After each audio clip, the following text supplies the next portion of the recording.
Storybugs. Hello and welcome to Storytime. We're going to continue our chapters of The Little Prince, written in French by Antoine de Saint-Exupéry and translated to English by Richard Howard. Now, when we last left off, the Little Prince had given us a hint about other planets. So let's start with chapter 4 and see what that means. That was how I had learned a second very important thing, which was that the planet he came from was hardly bigger than a house. That couldn't surprise me much.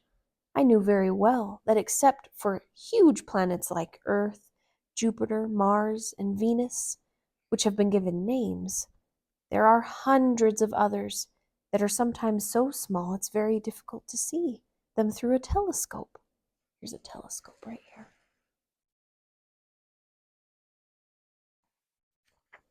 When an astronomer discovers one of them, he gives it a number instead of a name. For instance, he would call it Asteroid 325. I have serious reasons to believe that the planet the Little Prince came from is Asteroid B612. This asteroid has been sighted only once by telescope, in 1909 by a Turkish astronomer, who had then made a formal demonstration of his discovery at an international astronomical congress. But no one had believed him on account of the way he was dressed. Grown-ups are like that. Fortunately, the reputation of asteroid B612, a Turkish dictator ordered his people on pain of death to wear European clothes.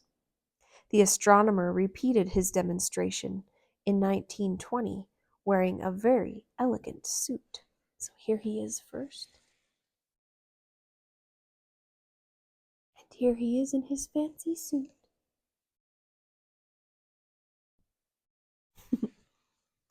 And this time, everyone believed him. If I've told you these details about asteroid B612, and if I've given you its number, it is on account of the grown-ups. Grown-ups like numbers. When you tell them about a new friend, they never ask questions about what really matters. They never ask, what does his voice sound like? What games does he like best? Does he collect butterflies? They ask, how old is he? How many brothers does he have? How much does he weigh? How much money does his father make? Only then do they think they know him. If you tell grown-ups, I saw a beautiful red brick house with geraniums at the windows and doves on the roof, they won't be able to imagine such a house. You have to tell them, I saw a house worth 100,000 francs. Then they exclaim, what a pretty house! So if you tell them, the proof of the little prince's existence is that he was delightful, that he laughed, and that he wanted a sheep. Take a look at that little prince again.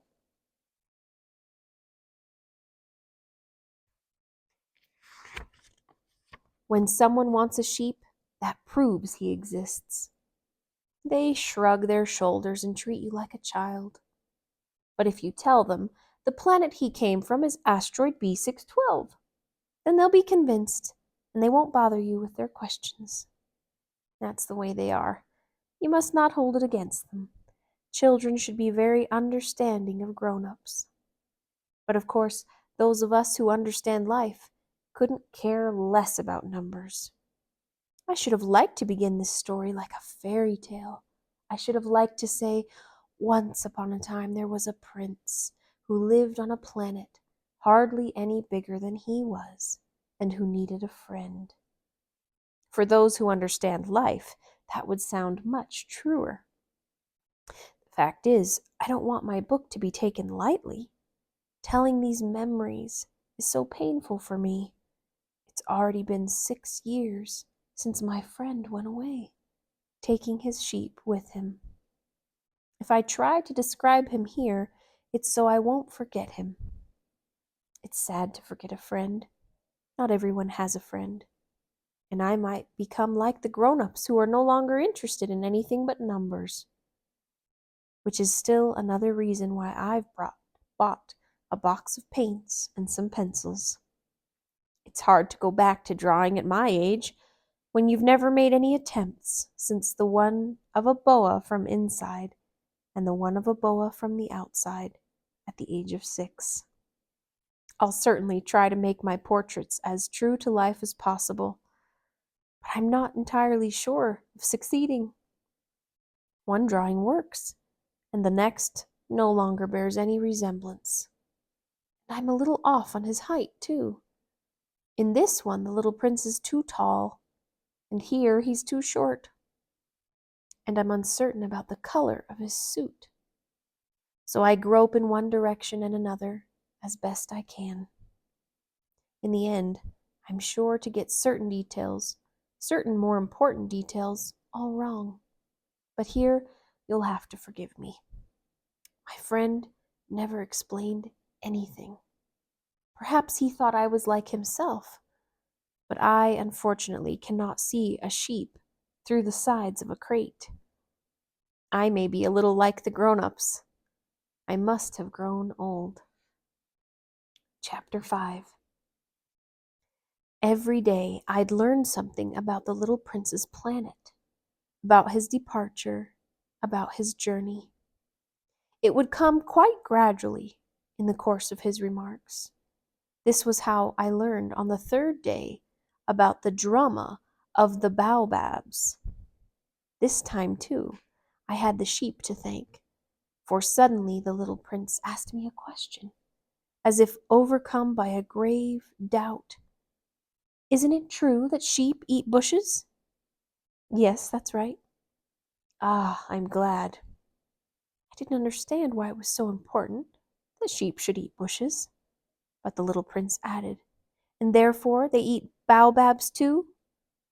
I pointed out to the little prince that baobabs are not bushes, but trees as tall as churches, and that even if he took a whole herd of elephants back to his planet, the herd couldn't finish off a single baobab. The idea of the herd of elephants made the little prince laugh. We'd have to pile them on top of one another, like this.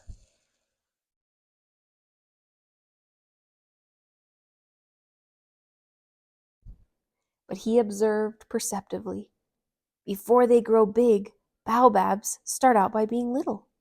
True enough. But why do you want your sheep to eat little baobabs? He answered. Oh, come on, you know.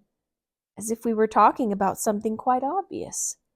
I was forced to make a great mental effort to understand this problem all by myself. And in fact, on the little prince's planet, there were, as on all planets, good plants and bad plants. The good plants come from good seeds, and the bad plants from bad seeds. But the seeds are invisible. They sleep in the secrecy of the ground until one of them decides to wake up. Then it stretches and begins to sprout, quite timidly at first, a charming, harmless little twig reaching towards the sun. If it's a radish seed or a rose bush seed, you can let it sprout all it likes. But if it's the seed of a bad plant, you must pull the plant right away as soon as you can recognize it. As it happens, there were terrible seeds on the little prince's planet, baobab seeds. The planet's soil was infested with them. Now, if you attend to a baobab too late, you can never get rid of it again. It overgrows the whole planet. Its roots pierce right through. And if the planet is too small, and if there are too many baobabs, they make it burst into pieces. It's a question of discipline, the little prince told me later on.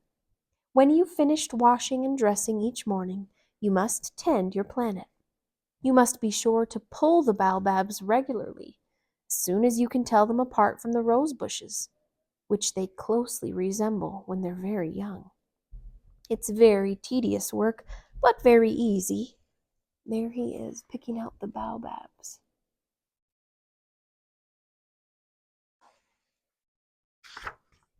and one day he advised me to do my best to make a beautiful drawing for the edification of the children where I live. If they travel someday, he told me, it could be useful to them. Sometimes there's no harm in postponing your work until later, but with baobabs, it's always a catastrophe.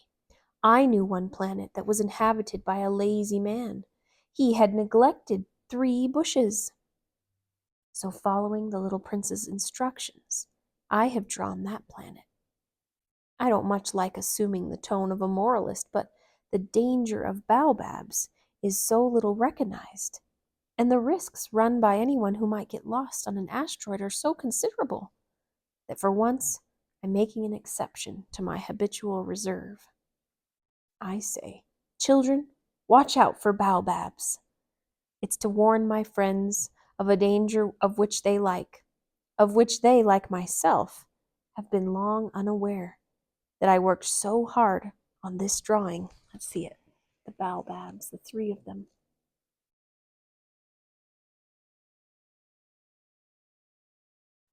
The lesson I'm teaching is worth the trouble. You may be asking, why are there no other drawings in this book as big as the drawings of the baobabs? There's a simple answer. I tried, but I couldn't manage it. When I drew the baobabs, I was inspired by a sense of urgency. Chapter 6. Oh, little prince. Gradually, this is how I came to understand your sad little life. For a long time, your only entertainment was the pleasure of sunsets.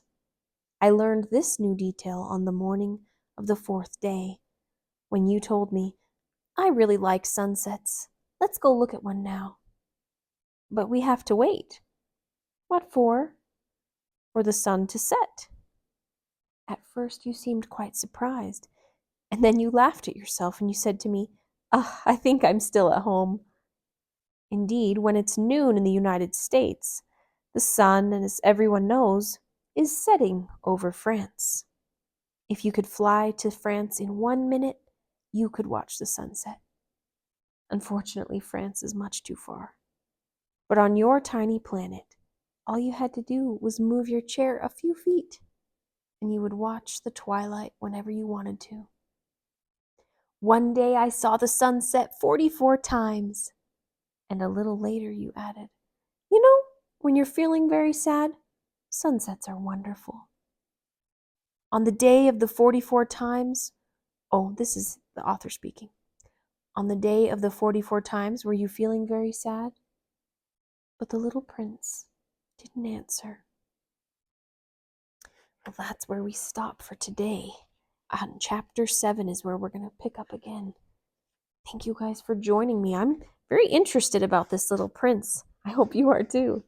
We'll see you next time.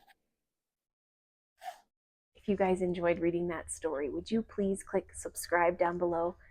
We read new stories just like this one every day, and we would love to let you know when there's a new story to listen to.